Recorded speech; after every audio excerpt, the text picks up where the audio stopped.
Bonjour, bienvenue dans le podcast L'histoire des Germains, des Francs et des Mérovingiens. Je m'appelle Xavier. Et je m'appelle Romain. Abonnez-vous à notre podcast sérieux, Mais pas trop. conçu pour les passionnés d'histoire qui veulent tout comprendre sur ces peuples, leurs aventures, leurs coutumes et leurs territoires durant le premier millénaire. Retrouvez-nous sur les réseaux sociaux Facebook et Instagram et sur notre site internet à meropodcast.fr. Et n'hésitez pas à nous faire part de vos commentaires ou à nous donner des étoiles sur votre plateforme de balado favorite. Ceci est l'épisode bonus 40, les Sarmates.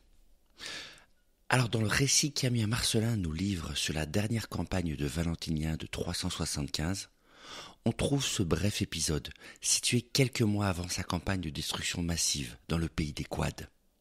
Je cite « Valentinien, parti de Trèves au premier jour du printemps, voyagea rapidement par la route la plus connue. Il touchait déjà la frontière ennemie, lorsqu'une députation de Sarmates vient se jeter à ses pieds, le suppliant, dans les termes les plus humbles, d'épargner leurs compatriotes qui, de fait, ni d'intention, n'avaient pris aucune part à la révolte.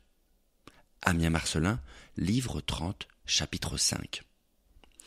Alors la révolte des Quads ressemble à la centaine d'autres disputes frontalières entre Germains et Romains qui ponctuent l'histoire de l'Empire pendant leurs 5 siècles de voisinage compliqué. Apparentés aux Marcomanns et vivant sur les bords du Danube autour de la Hongrie moderne, les Quads sont mentionnés par Tacite dès le 1er siècle. Mais ce qui nous intéresse, c'est leurs nouveaux voisins et alliés très temporaires de 374, les Sarmates. Une tribu vivant un peu plus au sud, du côté de la Serbie moderne, et qui préfère se coucher devant l'Empire avant même le début des hostilités pour éviter de se faire massacrer eux aussi. Les Sarmates, pour leur part, ne sont pas des Germains. Ils sont issus d'une ligue barbare, née quelques siècles plus tôt en Asie centrale, au bord de la mer Caspienne. Ce sont des cavaliers nomades, repérés dans les sources dès l'époque de l'Empire perse achéménide, 5 siècles avant Jésus-Christ, et appartenant au groupe culturel appelé Scythes par les Grecs. Ces voisins turbulents vont quitter peu à peu le Kazakhstan moderne pour se mélanger aux populations du nord de la mer Noire et du Caucase et fonder une nouvelle civilisation quelques siècles avant Jésus-Christ qu'on appellera donc les Sarmates.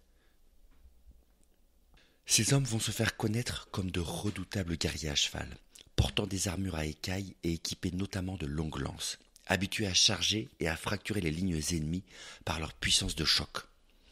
Et sans doute inspirer et peupler les unités de cavalerie lourde que les Romains vont déployer sous le nom de cataphractaires. Si on en croit les archéologues, même les femmes participent d'une certaine manière à cette culture guerrière, ce qui est sans doute à l'origine du mythe des Amazones, construit par les Grecs un peu déroutés par la place de la gente féminine dans cette société bizarre à leurs yeux. Quoi qu'il en soit, les Sarmates vont dominer les bords de la mer Noire pendant plusieurs siècles et contribuer, comme leurs voisins germains, à la transformation du monde romain et barbare. Une partie d'entre eux va rapidement migrer en direction de l'ouest, à la recherche de terres ou d'opportunités, en se taillant une place entre les peuples germaniques aux portes de l'Empire. Mais tout en gardant leur spécificité culturelle et leur expertise de cavalier. Certains finiront même par servir Rome dans des garnisons en Gaule dont on retrouve trace dans le nom de pas mal de communes françaises modernes, appelées Sermaises ou Sarmaises, ou autres dérivés de ce nom de peuple. Quant à leur royaume d'origine des bords de la mer Noire, il finira soumis par les Goths au cours du IIe et du IIIe siècle lors de leur propre migration, et leurs descendants se feront assimiler par la Ligue unique au IVe siècle. La cavalerie de l'Antiquité, jusqu'au Moyen-Âge, est et va rester une arme considérable dans les armées, avec une transformation continue des techniques et de l'équipement, comme des races de chevaux utilisées d'ailleurs. De nouveaux peuples, maîtrisant mieux la discipline, prennent l'ascendant sur leurs voisins, mais diffusent leur savoir, avant d'être à leur tour mis en difficulté par de nouveaux venus, et ainsi de suite. La cavalerie militaire va donc se perfectionner constamment sur des centaines d'années, en particulier grâce à ce qu'on appelle avec une certaine ironie à l'ouest les nouveaux barbares. Révolutionnés une dernière fois au Moyen-Âge par l'arrivée des étriers, probablement emmenés en Europe par les Avars, venus d'Asie, au 7e ou au 8e siècle.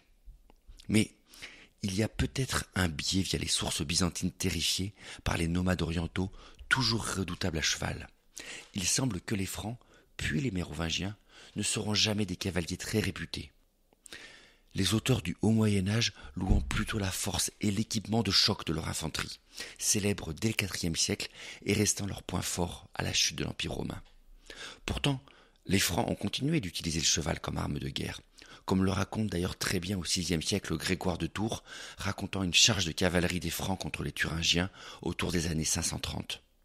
Mais d'une manière de plus en plus limitée apparemment, car l'élevage de cheval est très onéreux dans une société sédentaire et agricole comme les Francs, imposant pas mal d'infrastructures et un personnel spécialisé pour en assurer l'efficacité. Seule une minorité de soldats sera capable durant le Haut Moyen-Âge d'entretenir ces montures comme de s'entraîner à leur maîtrise.